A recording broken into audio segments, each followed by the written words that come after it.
Hello, everybody. Welcome to the first Turku AI meetup of the year. My name is Jani Antonen. I'm the official host today. There's loads of people out here who have helped me with this tonight. Especially thanks to Aurora, who's there cutting pizzas. I didn't ask her, but she wants to do that. So my affiliation with the Turku AI meetup is that I'm part of VATSKY, which is Varsinais-Suomen tietojen käsittelyyhdistys ry. And I'm hosting events there. I attended first Turku AI meetup ever in 2017, and it's pretty amazing that I've done the full circle. I'm now hosting one. It's great to see that it's still alive. Nowadays I'm consulting at Arado, affiliated with Nordic Venture Family, who our talker Joni Joop is a part of as well. And I've worked in AI startups in the past, but not currently. And a little more about VATSKY. One of the oldest, if not the oldest, correct me on this, if it's the oldest organization in like IT around Turku area, might be 50-year-old and still alive, and we're planning to be more involved with the community here in Turku from now on, and we have a new strategy that targets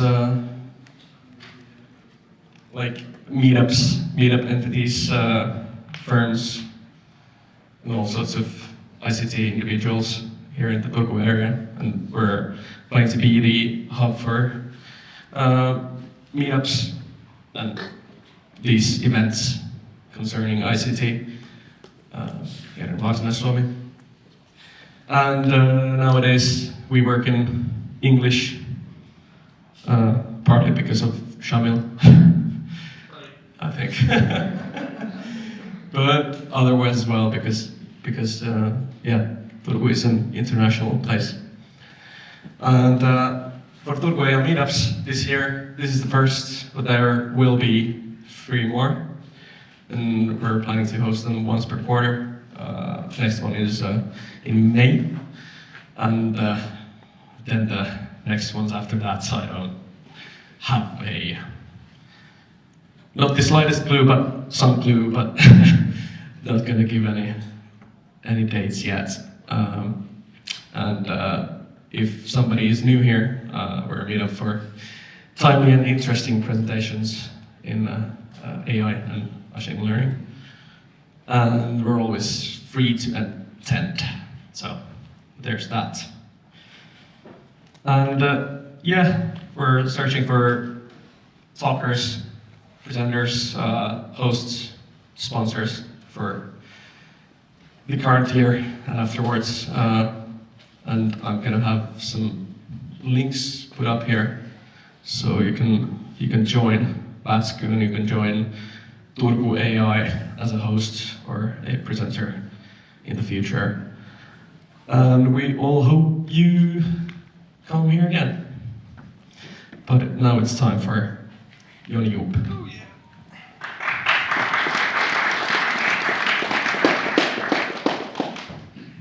Hello. Let's see, ergonomics. I'm gonna do this. All right. Yes. See the professional at work. Here we go. All right. You're getting a vintage presentation, as you can see. So it has this a slight tinge of past. So I'm going to speak about generative AI in terms of like UX and design. Are you all hearing me well? Is the mic distance great? All right. Innovative things. So I have a QR code at the end so you can download the presentation so you don't have to take any crappy photos of the slides. So you get the whole thing at the end. A little bit about me and Indent Face. So I have a bit of a past in consulting. I've been working in Silo AI. I've been affiliated with Equilibrium, with Nordic Venture Family, which is the mothership that started Indent Face, which is now my main thing at the moment. And our goal is basically to help organizations develop and design generative AI-based solutions. But we're all like full stack developers and designers, so we do everything in between and around AI, focusing on the generative side of it. Been doing this for about 20 years, and I think the current generative AI change is the most interesting one I've seen in like, well, 20 years. Flash was pretty great at the moment, but this is, I think, this is awesome. It's going to change things. So, a little bit context, background.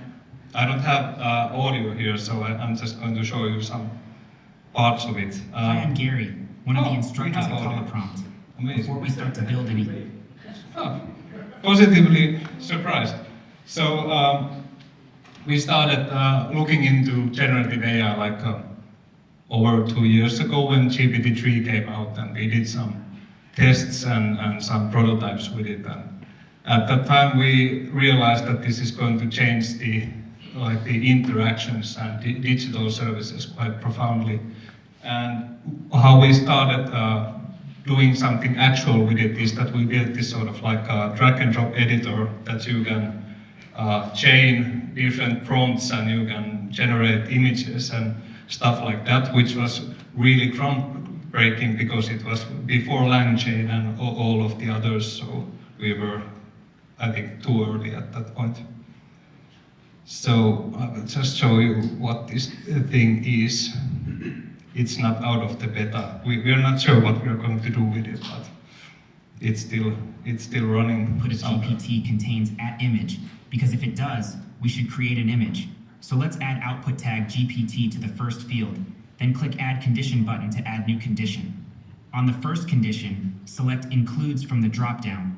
So you can basically do like nodes in the tool that will, you can do like conditional routing. So you can create different kind of chains, like logic chains within the tool.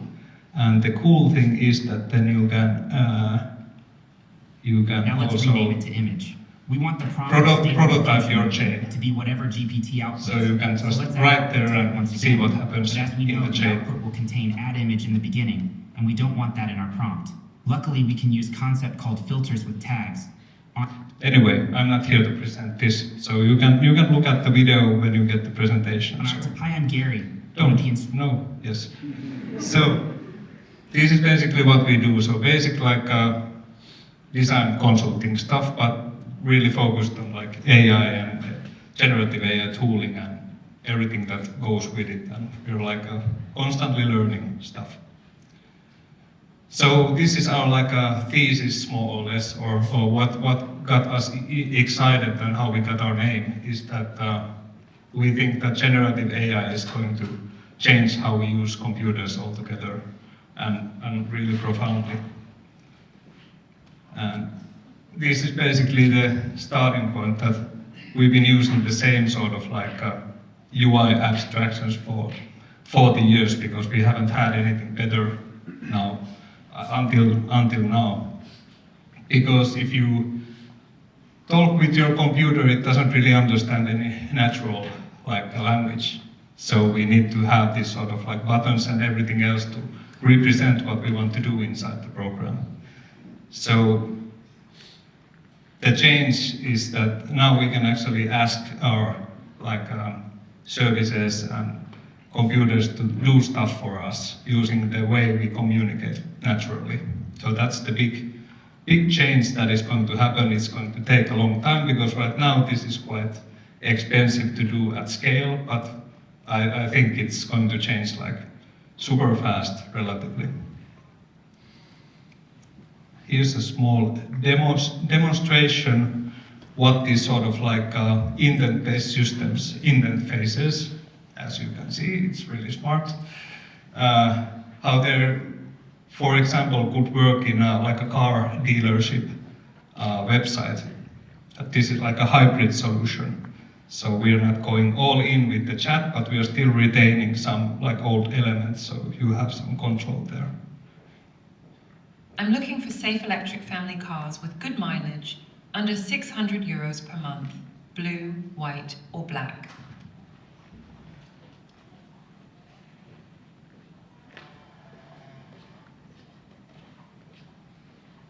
Can you show me the price per year and the actual mileage on a single charge?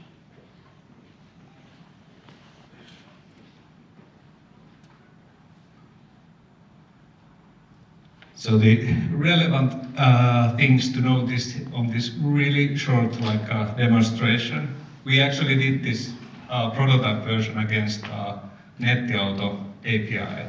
So we have a Finnish version of this, but I didn't show it now because if we have English speakers, then it will be really cryptic, but I can show you it separately. The two main things here is that you can actually ask things how you would actually ask like a car dealership salesman. So I'm looking for electric cars, or I'm looking a family car, I'm not sure what I'm looking for. And they can really infer what you're trying to find from your request. And this is, I think, really quite powerful. And the other thing is that we can actually change the UI based on the context that you're looking at it. So if you're comparing the mileage of the cars, then we could change the UI to reflect that instead of building these complicated filter UI thingies that people find really hard to use in the end. So I think the first wave is basically going to be this sort of augmentations. So we're going to see AI co-pilots, and we're going to see small AI-enabled features like data enrichment and maybe replacing these sort of complex edge cases with natural language user interfaces or indent faces. I'm trying to get that to stick. And we can also I think one of the interesting trends that is happening is these generative UI components. So the UI or the chat actually changes on the basis of what you're asking it to do, and it can generate this sort of functional components on the fly. So that opens up a lot of possibilities. And the next wave is going to be maybe a bit more agentative, more agent-based. So at one point, I think when the reliance on these systems goes up and you maybe have some locally running models that you're not sending all of your information to the clouds, then maybe we could have these sort of agents that do this work for us. So if you're looking for a car, the agent will go out and see all the car dealerships and maybe suggest the best ones for you and so forth. Because the internet and the web at the moment is not a very pleasant place to be. You need to dodge all the banner ads and cookie banners and whatever. So personally, I'm really excited about this, but this can also go horribly wrong. So we need to be really careful how we implement this. But there's a lot of good that can come from this. And there's some inspiring cases. These are not made by me, mostly. I think not any one of these is made by me, but something to maybe get your creative choices flowing. So Vercel recently put out this sort of AI SDK that helps you build this sort of like function calling based components. So you're able to stream these sort of like functional components inside, for example, a chat if you want, or you could also use them outside the chat in your UI. So I think this is really fun to play with as well. We did a similar playground in Interface, and then when we saw the Vercel version, it was almost exactly the same, and we were like, why do anything? Because you will get everything made out like ready anyway. So, but it's really good. I suggest you take it for a spin. And here's another like interesting pattern. So when you have this sort of like expert systems that know the information that you're looking for, maybe it knows it better than you do, they can also ask you defining questions like, what did you mean? Do you maybe want to do this or this? And then you can get a better response. So they are basically like knowledge co-pilots, but they will also co-pilot your sort of like searching experience. So Perplexity is doing really good work here. I think it's becoming this sort of like a UX, like a benchmark in a sense.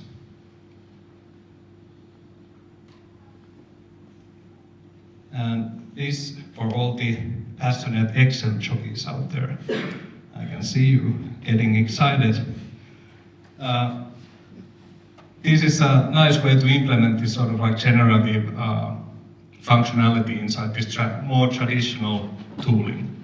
So you could basically just prompt any sort of cell inside Excel, and then when you extend it, it will use the same prompt, but just use it in the context of the next row, basically. So this is a really powerful way to use it in some use cases. Especially if you think that you will connect this to your like proprietary knowledge base or things like that, then making graphs and presentations will become a lot easier. Another fun use case we have used in a couple of instances is using images as APIs, sort of. So not all services have a really good API, but you can still transfer information from those services just by screenshotting any sort of like a view from it and then putting it out for like GPT-4 vision model. And then you can get structured data out of that screenshot.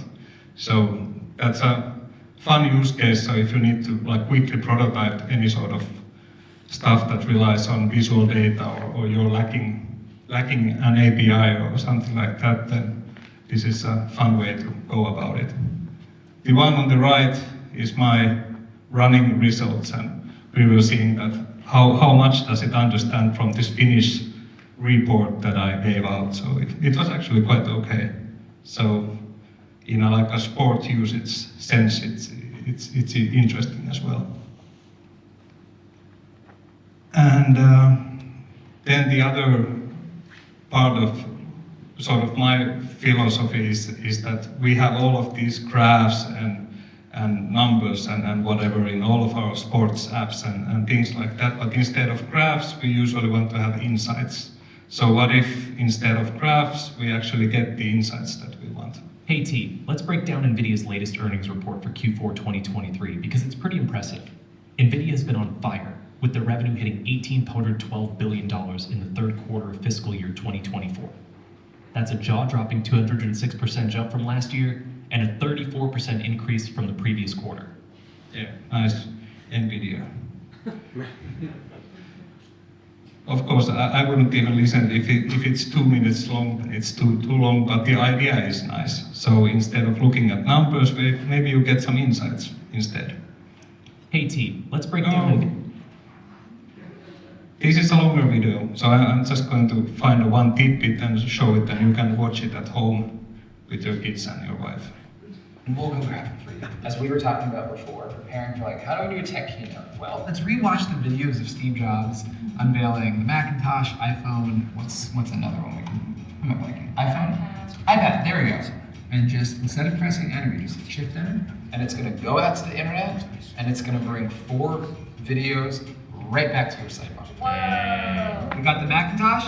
We got Whoa, bam! But they have actually quite nice like UX examples that they're doing with the Arc browser. They have this, I'm not even trying to find it in the video, but they have this sort of like a pinch to summarize. So if you're on your mobile and you're on a website, you can pinch the website to get summary out of it and then look at it like a text version. So it's easier to read and look into because of all the banner ads and shit like that. So sorry, shouldn't curse. Anyway, so I think all of this sort of like co-pilot, like agent style UX paradigms are becoming more and more like everyday things, and consumers are getting used to them quite fast. So they're going to sort of start to demand those as well.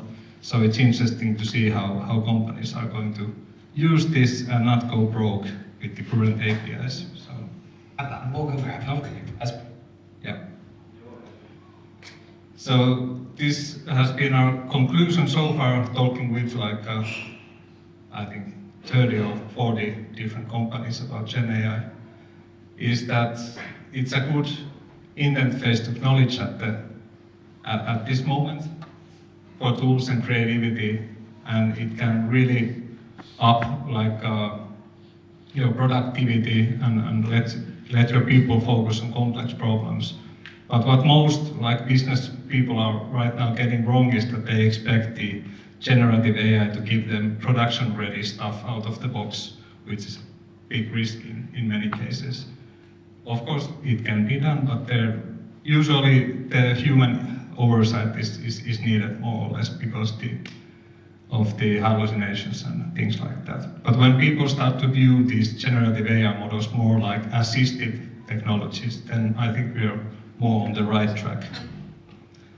And these are my predictions that we can come back next year and laugh at me at my expense. So based on the discussions that I had so far, I think companies will start to invest in their sort of like generative AI infrastructure, starting with like knowledge bases and search functionalities. Because all of the AI co-pilots, they are nothing without a good retrieval system. So most of them will have to do some work there. Evaluations, most of the companies that we've been talking right now, they are sort of like trying out stuff and almost going live.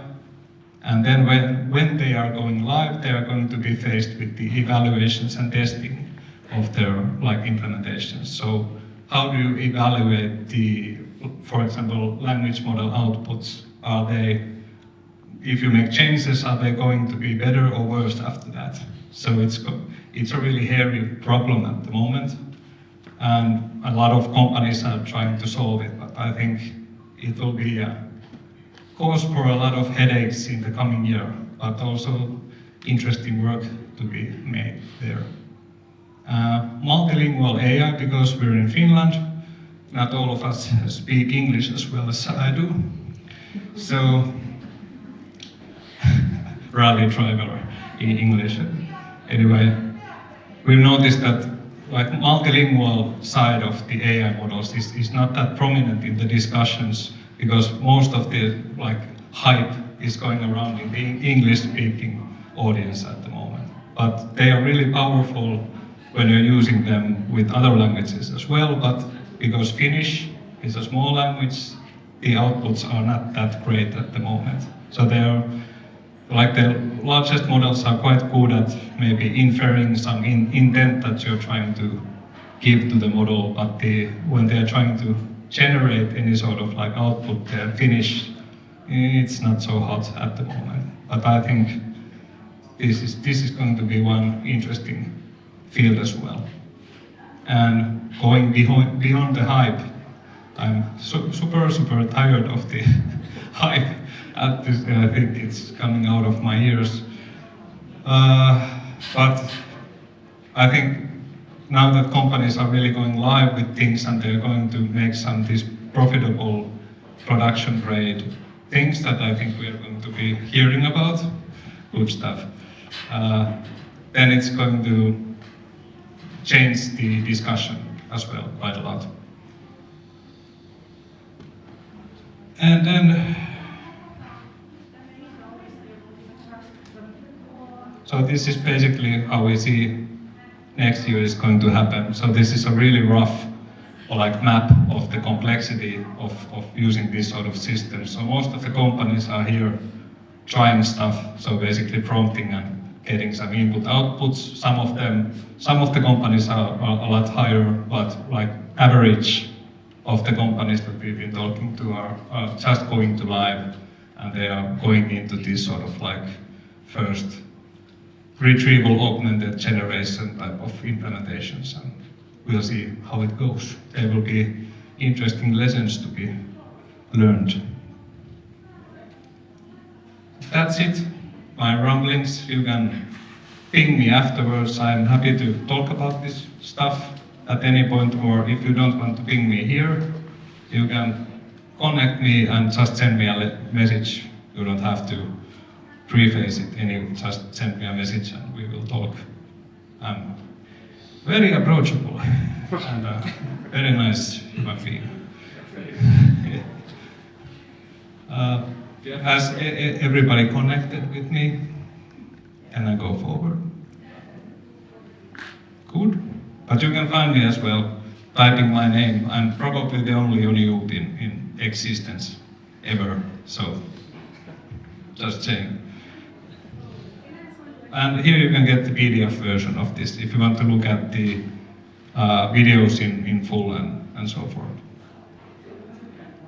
And a small tip, when there's the tweet screenshots, then just tap the actual screenshot of the tweet, then you will go to the original tweet, because the video will get you into a Google Drive that will not work. But yeah, that's it. Do you have time for questions? Of course. Would you like to remind us of what is RAG? What is RAG? So retrieval augmented generation is the basic, like in the center of the hype technique of using language models at the moment, because you can't really teach new knowledge to these large language models unless you totally retrain them. So retrieval augmented generation is basically that you use some sort of retrieval system, like a search engine, to get some chunks of information that you feed into the large language model, and then it will answer you based on that context. So you basically control sort of like, this is the knowledge that I want you to use, then please answer me this question that I have. And it also controls the hallucinations of it, so it's good. Yeah. Questions like I'm trying, I have a back here. Yeah. So first question is like, what is your prospect about future about diagram GPT? Like, what will be the future? Like to generate the like Gen AI for generating the architecture diagrams. Is that coming up in the future? And second is like, is it possible to augment them to Microsoft Word or any other tools which you are using currently? Yeah, so question was that if we can do some sort of like diagram generation, and if we can use like with current tools like Word or some, yeah. So I think we actually tried one, not directly related to diagrams, but we tried to generate SVGs just for the fun of it. But the problem with these sort of like language models is that they don't really understand these 2D coordinates that well, so they don't understand space in a sense. But if you have a good markup language like a Mermaid GS, that is basically like a markdown way of doing diagrams, then that is really powerful with language models. So you need to have the sort of way how you describe those diagrams that fit the language models well. And about using AI models with Word, I think the Copilot is going to be, the Microsoft Copilot is going to be embedded in all of those, but I think there will be some plugins as well. So plugins and the Microsoft products is going to be the way, if that answers your question. Yeah. You can also ask me later, I can give you some details. Yeah. Well, I have a question. Our team is, well, we are maniacs over there, and we have been thinking about what is going to be the future of kind of the UI for Gen AI, because we have been seeing, like you showed us earlier, that there is kind of now the trend is combination of, let's say, functional generative AI components and then a chatbox, or chatbox. But what is the next thing? We have been thinking about, is there going to be any more a UI, or is it going to be just you say something and then it will generate the UA for you? Or is it just going to be a simple voice? Or what do you think? I hope, and the question was that is what is the next step in like a UI for considering like AI? Is it going to be chats or something more profound? I hope it's going to be sort of like ambient computing, so no UI. Basically, it will just fade into the background. And the more we get some like good predictions on our behaviors and needs in a dark mirror way, I hope, then I think that will be the best combination. So I'm a like UI designer and I hate UIs. So I don't know. If we don't have to use UIs, I think then that will be a nice way. But I think the road there is going to be paved with this sort of like generated on the fly. And we still are going to be needing some sort of tools like maybe calculators or just games or something like that. So generating those in the fly, I think, is the way that we are going to be using computers, I hope. Any else? Yeah. Just a question on debugging. Like the interest that I got right now is like when we have some sort of an UI and you randomly get something that you didn't expect because it's generated. So I believe that debugging would be really a challenging thing in that phase. And I believe also that not many companies have been doing these sort of things already. So do you have a say on that? Like how would someone should approach to debugging when such sort of challenges occur? Yeah. So how to debug generated UIs? It's a good question, or like UI components. So one way to go at it that we've been doing is just creating really typed components and limiting the space of the components that you can use. So not giving it access to generate anything it wants. So you basically have a set of maybe components or sub-components that is able to like be combined. So you sort of like you control the solution space. So that way you reduce the amount of problems. And then when you get the output from the language model, you check that it's valid, so it's typed correctly and it doesn't have any stupid things which can be done without the language models. So just traditional computer programming. So I think that is the way to go, but if you're doing a UI that creates anything, then you have a problem. But it's really cool as well, but anyway. I think commenting your previous statement, I'm a security engineer, I also hate security.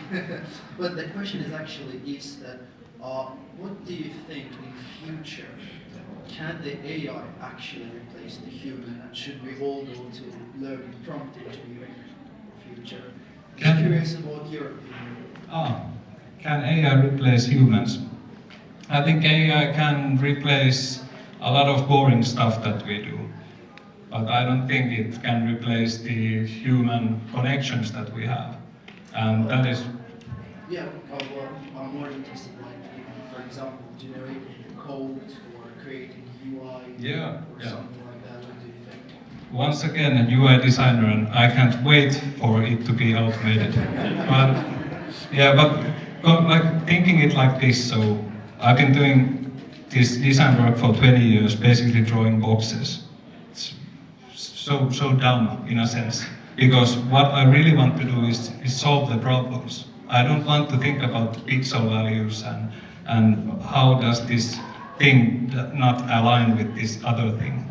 That's like trivial stuff. So I think I think these models are going to make it easier to get our creativity and ideas out there without the hindrance of the UIs. So that is my hope. I think some of the work that we do is going to be replaced, and I also need to start thinking about in 20 years what is my value in society. But let's not get into that yet. Probably some people will not sleep for the night. Yeah. Yeah. Okay. Anything else? Jos se tuli lisäkysymys, niin voit sä laittaa sen meikän sen takaisin. Joo.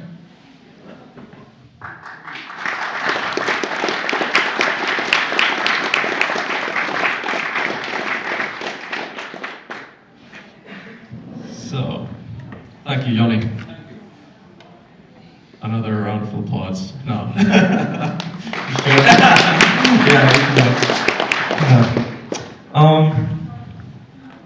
So, let's have a 15-minute break. Let's continue 5 past. And here are some QR codes, more QR codes. Yay. You can join for Vatsku News, right on the left there, if you want to hear more about Vatsku and what we're doing. Good idea to check that out. Then Turku AI, as I said earlier, we're searching for presenters and sponsors and hosts for this year. And those are the QR codes that lead you to those forums. And yeah, let's chill out, network, get any of the leftovers, and see you in 15 minutes. So, here we have the title of our next presenter and the presentation.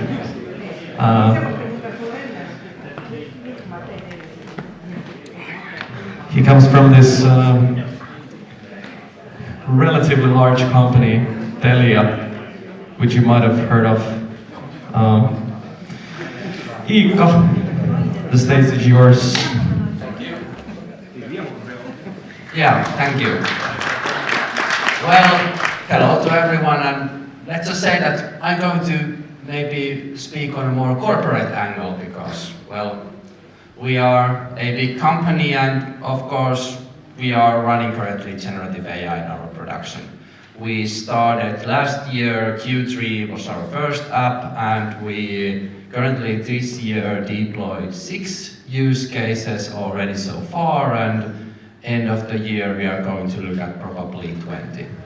And different teams, currently lots of in the internal efficiency, boosting different groups from marketing to developers to customer service agents, and soon more corporate projects with other customers and for them, and more customer facing seeing.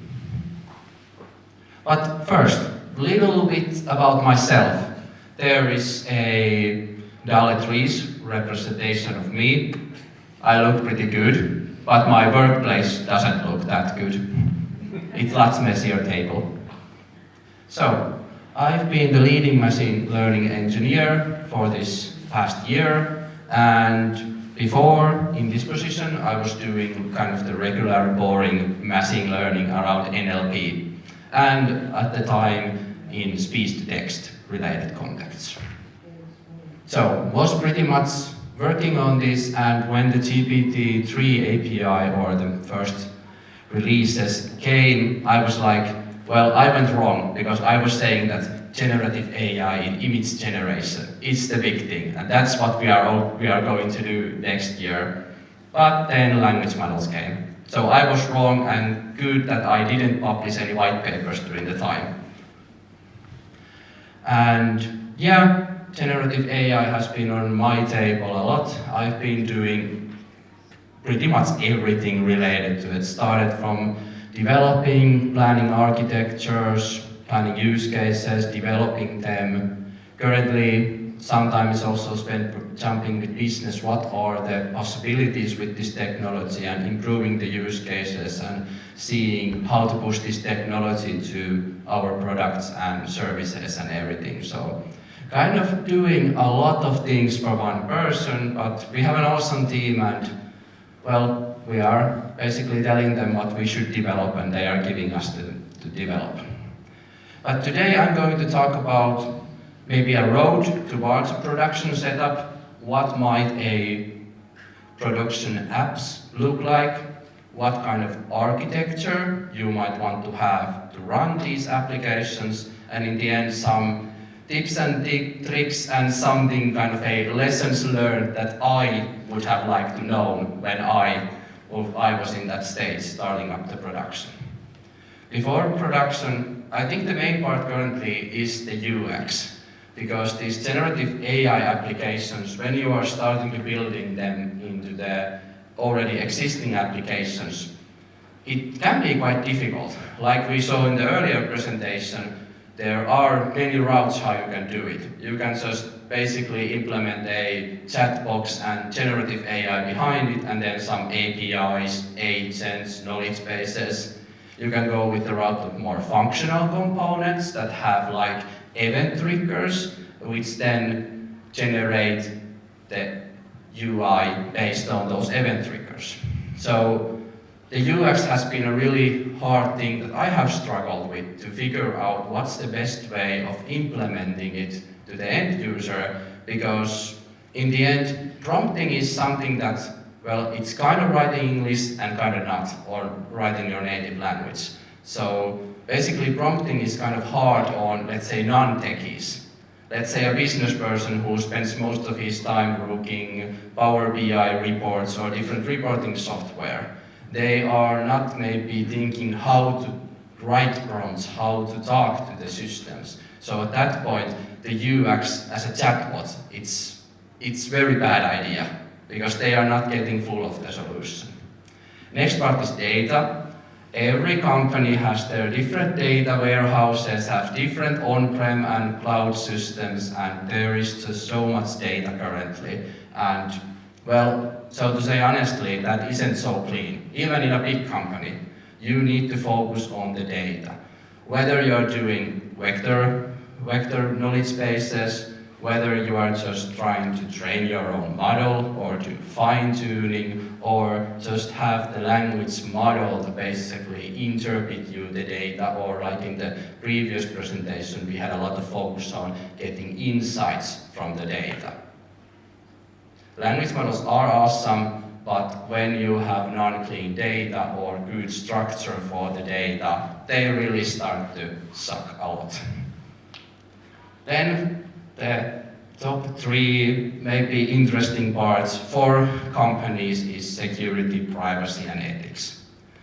Security and privacy are interesting because, well, most of the companies are looking into more cloud solutions, at least on this early stage, because it's much easier to get going and you have lots of secure ways to run these models, like for example AWS Bedrock service, or like in the Google Vertex platform, or in Azure AI Cloud Studios and so on. So there are lots of different things, and well, security and privacy people are always looking at those.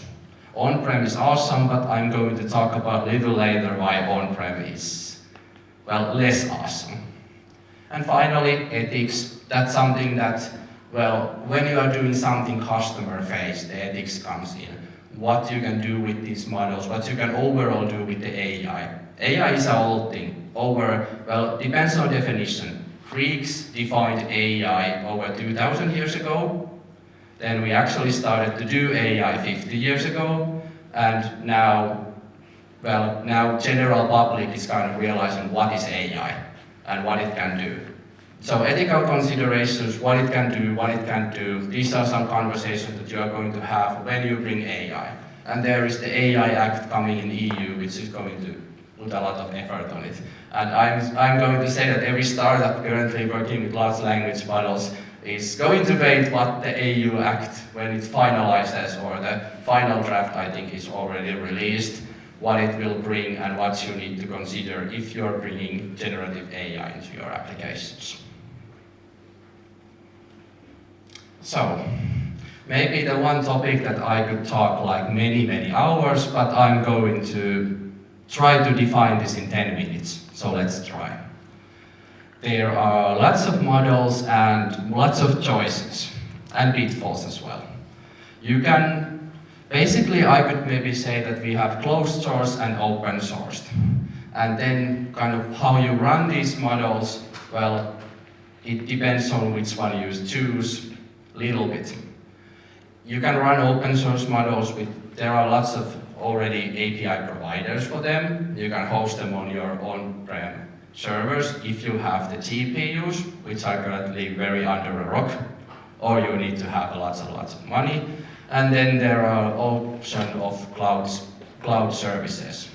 And also different kinds of AI. When we look at it, we have maybe the big three, AWS, Amazon, Google, Azure, as in Microsoft. They offer many types of generative AI, not just LLMs. We are talking about image generation, voice cloning, voice generation, and all the other good stuff. And then there are companies which are only doing LLMs or only doing image generation. Kind of depends on your need. And well, these are all API hosted and you are basically trusting it that they don't jack up the prices. And when you are starting to run full-scale production, the prices, even though you see that it's not even a cent, but when you go into production, those cents are turning up euros and hundreds of euros very quickly. Then there's the open source. There are lots of models, but you need to do a lot of testing to see where they are good at and where not. For example, I just talked about the Poro model, which is incredible for Silo AI and Turku NLP Lab. Great job for them for training this kind of Finnish LLM. But in practice, it little falls off. Let's just so to say that it isn't yet instruct trained. That's a kind of big thing now, that if it's not instruct trained and you try to generate text, it will just start to generate text. And many times that I have tried to run it, well, I just end up in some text loop. Best one I had that it was saying that dog is a cat, dog is a cat, dog is a cat. And I tried to ask it a story about a dog and a cat. So there are lots of hits and misses. There are some great models, like, well, I'm thinking about, I'm promoting Microsoft, but I shouldn't, but Phi 2. It's an awesome small model, and actually I think that's maybe more where I see the potential of these open source models. They are small, but they can be trained to do a specific task. For example, Phi 2, that's actually a pretty good model in logical reasoning. And what I have been in my personal project and some tests running it as a more of a controller of many LLM models. So you can use it to do the logical decision, say, okay, now we need to engage our coding agents, or now we need to engage our validation agent, or let's say now we can engage the agent that does the deployment to AWS for this code piece. So those kind of processes, I can see that the Phi 2 is actually excellent, and I can see that there will be lots of hidden gems in the open source world. But the problem is there are constantly coming new open source models, and it's hard to catch up. That's why closed source is awesome. It will pay, it will cost you, but basically you can pick out, let's say, Gemini or OpenAI's GPT models, and they are large models, they perform well, but when the issue comes in, as in previous talk we discussed with the domain knowledge, they are great at everything, but suck at a specific domain. We will talk about RAG, don't worry about it. It's a soft fix, but not a good fix. So, what would I say about this? Maybe that kind of depends on how much effort are you going to put to choosing the model and how much effort are you going to put to getting started. My recommendation would be that if you're thinking about it, if you don't have any data constraints, you are not working with sensitive data, go with these cloud providers. That's the easier route. And then when you hit production and hit costs, then you need to figure out, do you want to pay the cost, or how are you paying the cost, or then go and look into the open source and hope that it works. Yeah, I did it in less than 10 minutes. I'm surprised myself. I could talk about this for hours. So, this is a slide. I was going to present you much cooler slide, but then I was not forbidden to show it. So, this is a slide from, I think, 4 months ago in one GitHub presentation that I saw. And this is basically like, well, how currently, if you would build the LLM app, how would the LLM application inside look like? What sort of components should you have there, and how should the control flow of the LLMs be? And earlier we talked about RAG, so here we can see the RAG architecture actually there to fetch basically the data from a vector base with embeddings. Then you have UI, then you should host your app, again, open source or closed source, and then on your own prem data center or your own cloud instance. Good things also to have are these two components that I see a lot in applications, LLM cache. When you go to production, caching is your best friend, because most of the times users are asking the same questions, same type of data is fetched, and you can really speed up the process. Because even though when you're running this LLM application, when you're going with the bigger models, bigger context size, the models are getting slower and slower. And then you need to think about ways how you can make them answer faster, because that in the end translates in the user experience. We had one case where we were thinking about using LLM, but when we tried to test it out, it just happened always that we hit 55 seconds to get an answer. That was due to too complex architecture, and we were basically using too big models. And that straightly translated into user experience. No one wanted to use the app because it took 55 seconds to us to get the answer. So that's why caching is important. Another thing, content classifiers, filters, or basically figuring out when the LLM or the generative part goes wrong, what can you do about it? There are multiple ways how you can tackle this problem. You can do semantic filtering, you can implement some keyword bases, you can do this kind of, let's say, only acceptable results, you can do vectorizing to compare the input and the output to see if they are enough similar, so you can basically kind of make an educated guess. Is it similar enough, so it's probably right. There isn't a great answer. No one has figured it out yet. I'm hoping that someone will, because I'm definitely going to copy it. But that's kind of a struggle also to know when you are doing the right answer and when not. And that's also the biggest blocker when you are going to production, is that how sure you can be that it answers every time right, and when it doesn't answer right, what do you do? It kind of depends again on the use case. For some cases you can just give the user error that okay, LLM did something wrong, or say that okay, it was a bad prompt, don't use it, or then just say that if you're doing something customer facing, then like okay, now you need to contact a real person, or we weren't able to fetch the data. So lots of things. But this slide, I think this picture you can find almost everywhere. It went kind of a viral, so it's a good reference architecture when you are thinking about simple application and how to implement generative AI into it. Just think about the components. They are usually the same how they interact, and in the end you are generating text, you are generating a functional component, you are generating images. All of these things usually you need to have.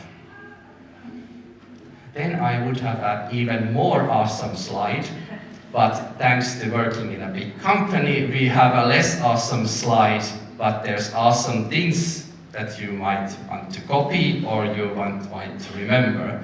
So now when you start to scale it up, you can really start to see that in these generative AI components, we are running multiple use cases, there are lots of duplicates. And how you can implement these in a smart way in production is something that you need to figure out. I've started to think about really much about event busing, every type of LLM call, every type of RAG call, and then having an orchestration layer behind it, and thinking about what are we doing with each call. For example, for knowledge bases, you can build pretty easy pipelines to create a bunch of knowledge bases, but basically, do you want your every application connected to the knowledge bases, or do you want to implement a orchestrator before your knowledge bases to actually select that, okay, these applications has only access to these 3 knowledge bases, and from the 3 knowledge bases, let's say user access rights has only access to these tens of documents. And that's also a good optimization trick, is that try to optimize for RAG pattern, basically. What is the least minimum set of documents that it needs to answer? If you have a RAG pattern, and let's say that you have over, what would be a realistic number? 20K documents behind it, or 20K chunks behind it, and you need to answer which ones are related to a question, where do I find my resign button in the HR system? That might be difficult, or might not, but basically when you can see an intent from the prompt that it's an HR system, you can limit down or filter down the documents to, let's say, 1,000. And if you have done some labeling to your data, you can do the same labeling to the prompt. So now you can see, okay, this is about resignation. So now you can limit down to, let's say, 10 documents. And now you can do the vector search. Of course, this was a problem in early LLMs where the context length was pretty low, so you needed to do a lot of optimizations. But nowadays, when we are working with GPT-4 Turbo, like 128K context, or when we are working with the new Gemini models, which have over 1 million contexts, the context becomes little irrelevant, but also you just cannot fill 1 million tokens of context and really be a performance solution. Because if you try to inference over 1 million contexts, it will get really slow and the UX will get really bad. Another interesting problem that I have seen is load balancing. And this is basically when you are running on-prem models, when you are running cloud models, and if you are working with many cloud providers or with the same cloud provider, there are some limitations. I don't know how many of you have spotted that there is actually throttling in all of these APIs, or there are like hard limits that you cannot do more than 150K tokens per minute. This might be something that you don't realize when you are developing and testing the application, but when you put it to production and there are like, let's say 50 users coming at the same time, the 150,000 tokens per minute is actually pretty low when you have 50 users hitting on it. So you need to figure out a way how to load balance your capability of how many tokens you can push out. Because when you are scaling it up, you need to be really careful of that one, because those limits will hit hard. Of course, all the big API vendors have their capacity. You can buy dedicated GPUs or TPUs from all the vendors, like from the Google and Microsoft, to say that you have certain amount of tokens that you can run. But that gets really expensive and really fast. On-prem is also interesting because if you want to run on-prem performance, you are going to need a lot of GPUs. And at that point, you probably want to do some load balancing as well to it. because basically you cannot have just one big model running and spending all your time of all of your GPUs. You need to be smart about it because there are big investment, especially professional grade GPUs, and then basically you want to use them as much as possible. And also when you're running production in on-prem, you also need to think about fine-tuning, because basically if you have done a fine-tuning pipeline, you need to probably fine-tune the models again if you have some real-time data or your fine-tuning data contains something that is changing. So you need to have capability to also do fine-tuning. And running a model and fine-tuning a model are lots of different things. They are not the same. You can run most of the light open source models on one NVIDIA T100, for example, but when you start to train them, you will need multiple ones. And depending on the parameter size models that you are starting to train, you actually exponentially scale up on the resources you need. So that's something good to know. And that was something that I should have known when I started it. It hit me really hard that I couldn't train most of the cooler ones during the time. And then telemetry, that's kind of boring topic, but you want to monitor your stuff. Basically, when you are generating a lot of stuff, you don't have fully control. You might have control limits what you do, but you want to have good monitoring. And then, like the tools, this is maybe more agent-specific topic, but basically many of the agents, like knowledge-based agents, might have a component to, let's say, retrieve data from the web. When you do multiple of these applications, you will start to implement the same component over and over again. At that point, it is really great that you can create it as a service or as a tool that every agent on that point on can do. And there will be multiple of these. For example, doing embeddings on live document, doing, let's say speech to text if you're using kind of the speech interface. You are going to want to implement these as components, as reusable components. So quiet audience when I'm talking architecture. This must be really boring. No, this is really good. I really like a close to practice. Yeah.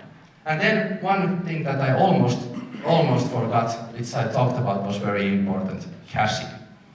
Caching is something that you want to do on an architectural level, because when you are doing similar type of use cases, you are probably fetching similar type of data, or you are answering similar type of questions.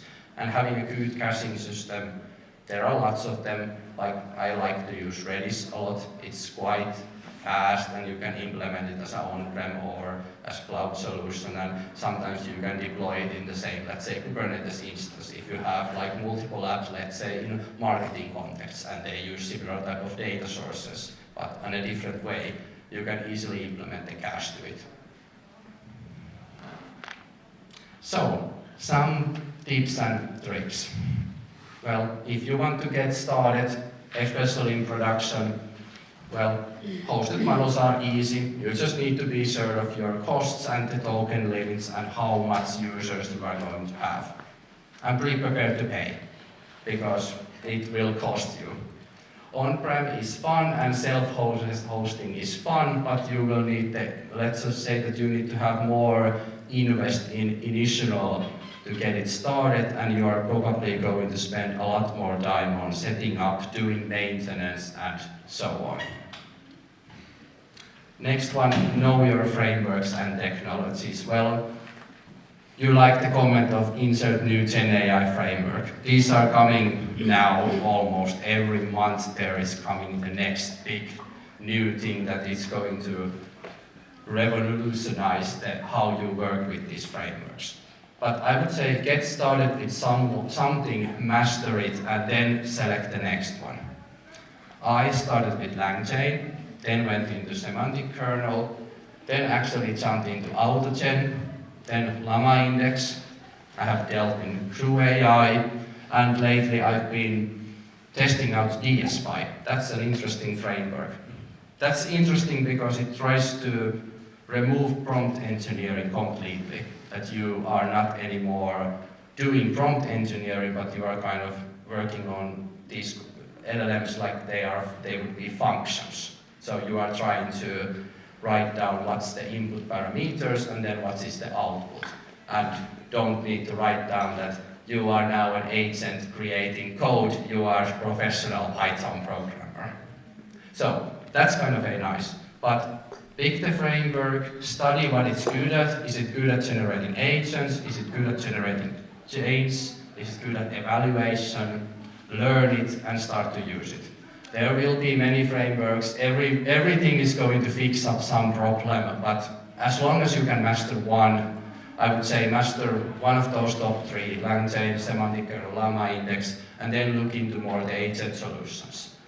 For agents, there are good options through AI and AutoGen. I have used them both a lot, and I think that those are, AutoGen especially feels to me more of a production ready than the others. And then RAG. We have talked about it a lot, and I think it's going to be the buzzword for the business people as well. They will hear about the developers saying we need a RAG setup, we need this application to do RAG, and basically most of the production applications you want to do RAG. It can help you reduce the hallucinations. Yeah, it's not the perfect solution, but sometimes you can use it. And you can use it in, let's say, smart ways as well. Let's say that you are doing in your application some Fusion learning. You can actually retrieve the examples based on the input parameter. Let's say that you are classifying text and you are classifying it in many different ways, or you are classifying, let's say, UI components. You could actually create them as a vector database or a description of it, and you can do it in a RAG setup. So it will know that, okay, now I'm working in a JavaScript project, I'm working in Remix framework. Here is my Remix library of components, and with the RAG setup I can get that these are kind of the most used components in our company. And I would like to then generate a new Remix component based on these examples, or these are the best practices that we have for generating these Remix components. So you can be creative with RAG, shouldn't be only for data fetching, but you can find pretty unique use cases. And then fine-tuning. Fine-tuning is, well, not for beginners, but at some point you will have to do it. Let's just say that OpenAI, for example, does or these big companies have hyped the fine-tuning in a way that you can just only think about, okay, I put input data and output data and then have their compute do the hard part. When you are running your own models, there are lots of options, LoRa, QLoRa, DeepSeek. Well, depending on the task. You can, with fine-tuning, if you have very domain-specific problem and you need high kind of, let's say, low hallucination rate, and it's very specified to certain set of problems. I would say maybe 5 or 6 different type of problems. You can gain good performance with fine-tuning, and then you don't need to put so much effort in prompting. But that comes down to a more traditional machine learning space because you need to do lots of data preparation. If you are doing fine-tuning, it's basically like doing a machine learning project. So 90% of the time is actually spending on generating the good quality data.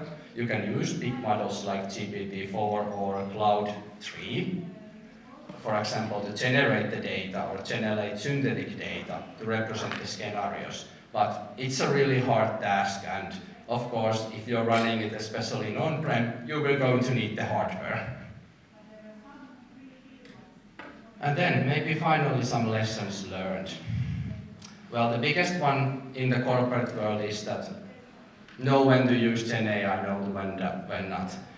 People are hearing about it, people are not understanding what generative AI actually is, and so on. So try to tell them that doing, let's say, categorization of, let's say, is it a good comment or a bad comment, could be done actually quite well with a simple neural network rather than with an expensive LLM. Fine-tuning versus prompting, yeah, that's something that you need to figure out. Sometimes prompting is the option and sometimes not. That requires a lot of testing. I will recommend creating yourself when you are working with the use case, some baseline use cases. That these are, let's say, 40 or 50 scenarios that are acceptable, and these are 150 scenarios that are not acceptable. And then try to then start to work on the problem depending on what is the best, fine-tuning or prompting. Rapid tools for prototyping, I think that's something that we all like, but basically many of the ideas coming from, it's good to test them out because there is lots of things that can do with generative AI and might be good on paper to do with generative AI, but test it out. There are multiple tools, or you should build your own toolbox for rapid prototyping to have kind of the, let's say, I have 5 different RAG patterns in my toolbox. So if I know that I need to do a graphical tree or graphical-based rack, or let's say tree-based, knowledge-based structure, I have a rack for that. So basically I can quickly get started. Understanding design choices, this comes back to the models you are using, what frameworks you are using to work with the Gen AI and so on. Everything is currently on the framework side underdeveloped, so basically if you're working with LangChain and you come back to the project in a month, you will probably update the project and you will break everything due to them creating something new or just deprecating everything. And it was very nice this year when OpenAI updated their packets and basically every framework was broken for a week. And how to find performance?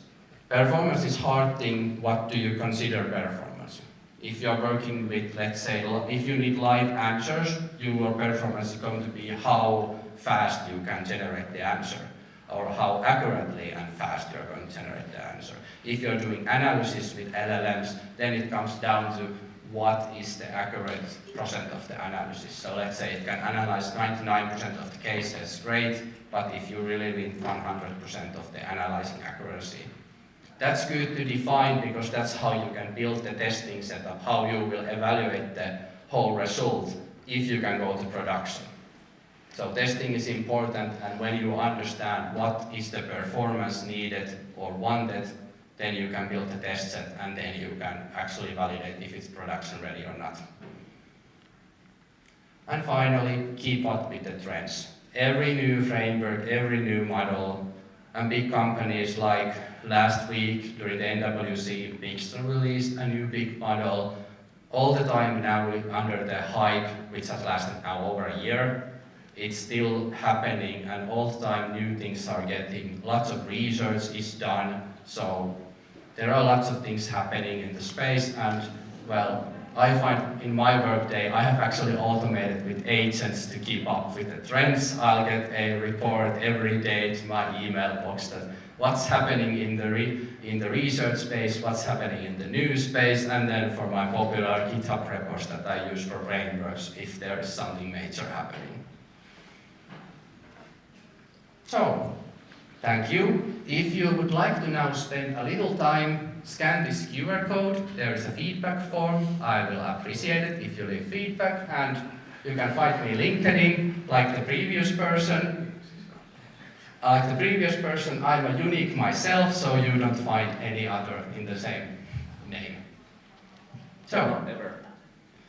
Maybe someday, but not yet. But thank you.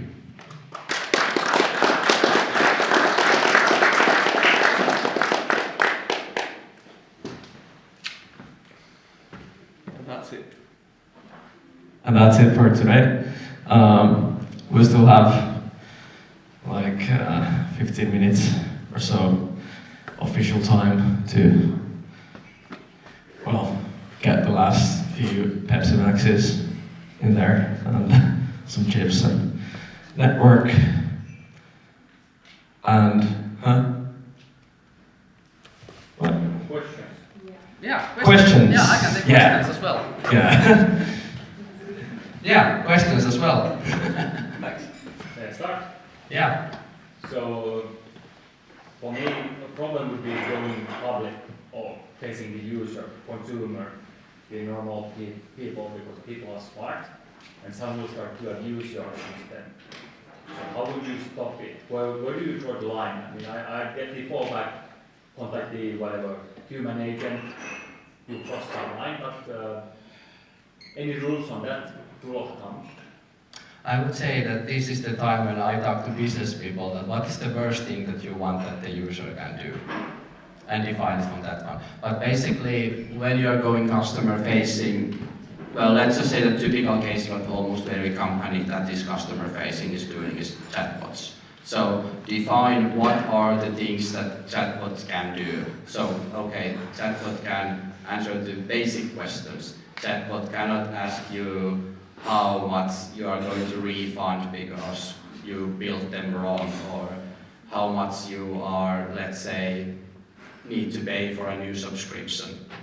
So you need to define the teams and what are the things that it can answer and cannot not. Because prices, for example, or if the chatbot promises that, hey, you will get 1,000 euros refund because we didn't deliver the service in 1 day later than we're supposed to. That's kind of bad because that's on a black and white and that's your company's chatbot saying that, so you will have to pay it. But yeah, it depends a lot about the use case and how, well, you need to define the boundaries, and I think that's the hardest part to discuss on what are the risks that you can accept. You can accept that it says wrong that how to navigate in your, let's say, company's app or something like that. That's a risk that I can accept. But I cannot accept the risk that it promises customers some money at some point. Or it tells that we have a product that doesn't exist. Good question. And that's the kind of the problem in the industry on how can you be sure. Yeah, there in the back. It's a bit technical. I'm not sure it would be like possible to explain more in detail, but I'm curious to know, like you mentioned that LoRa and QLoRa you are using for fine tuning. So if I understand, they are like communication protocols. So how is it used over here in this context?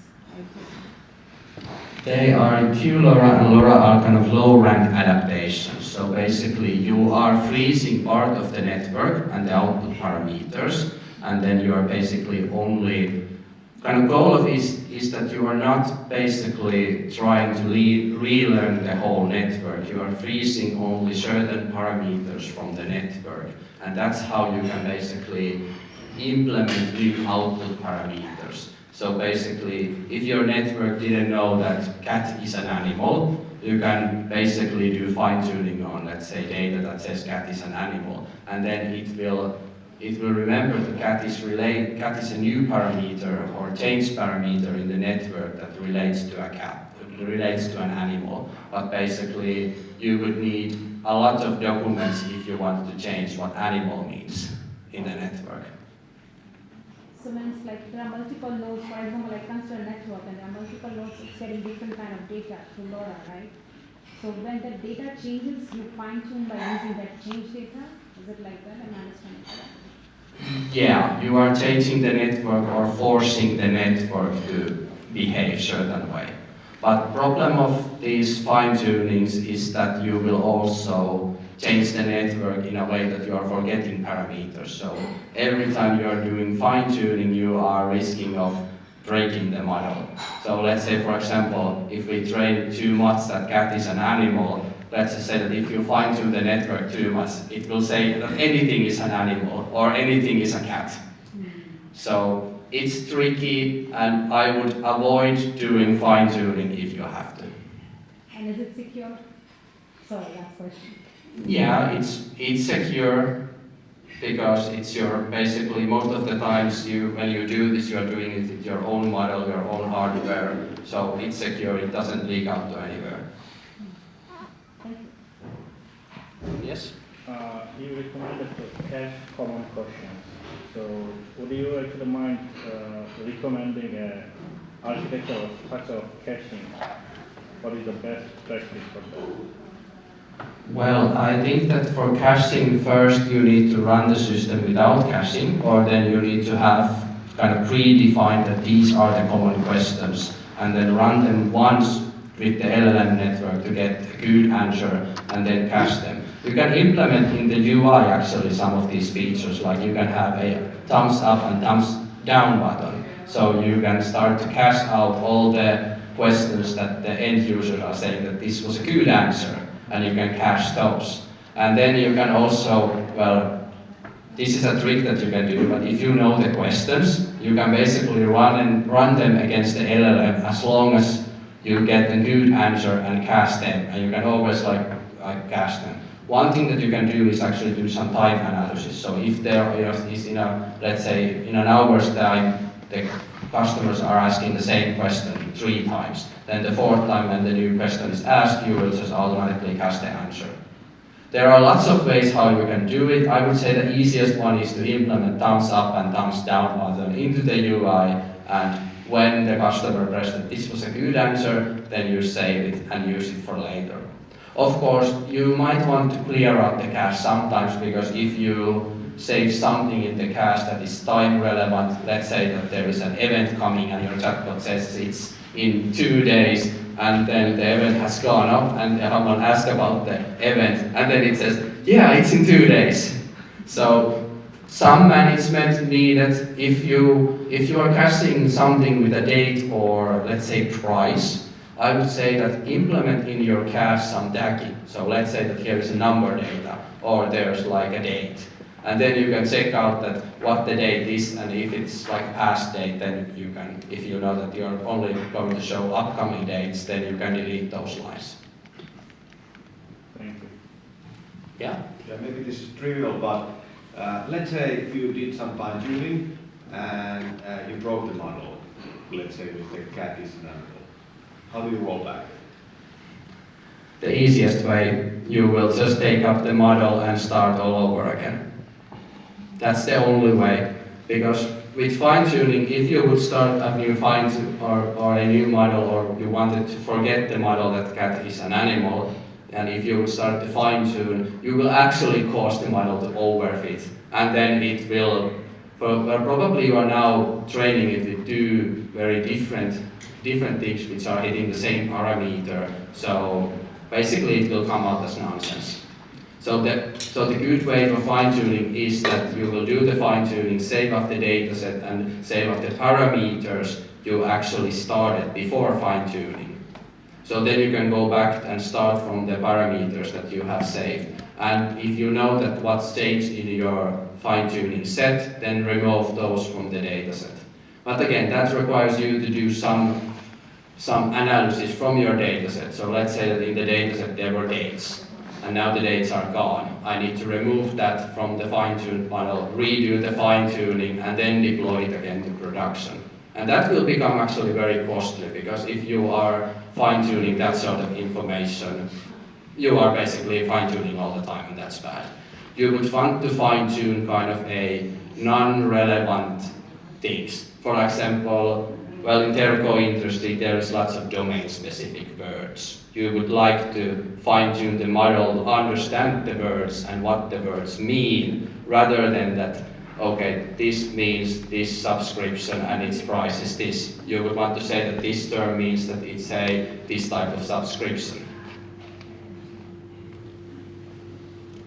Yeah? Yeah, I'm just going to follow up to these questions about LoRaS and QLoRaS. So basically, LoRaS and QLoRaS are like plug-in models to your base model, and you basically train them a lot cheaper than you would train the whole model as fine-tuning.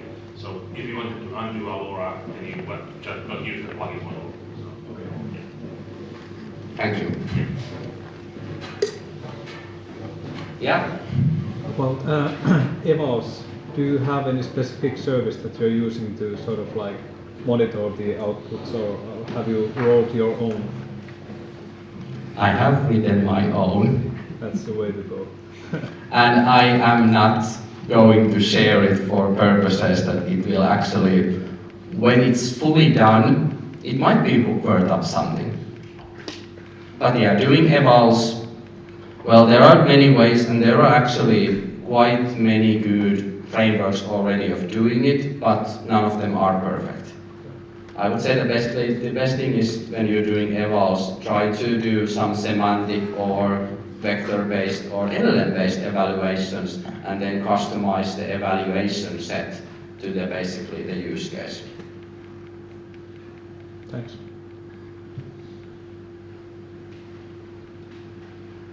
So, now I think questions are... How's the time? I'm sorry, I took your cue. But thanks to Ika again. Huge applause. Great technical insights. And thanks to both of the presenters and all the people who helped with organizing this today.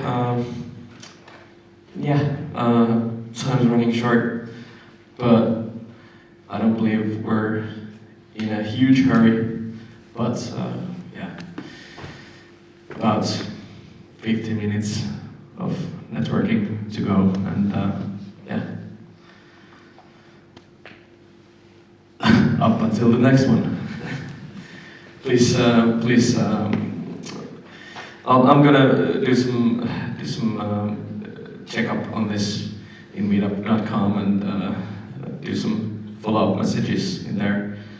And check those out, check ASCII out, check Intentface out, check Telia out. You don't need to check us out. We'll check you out. Yeah, he'll check us out. But thanks to all of you. And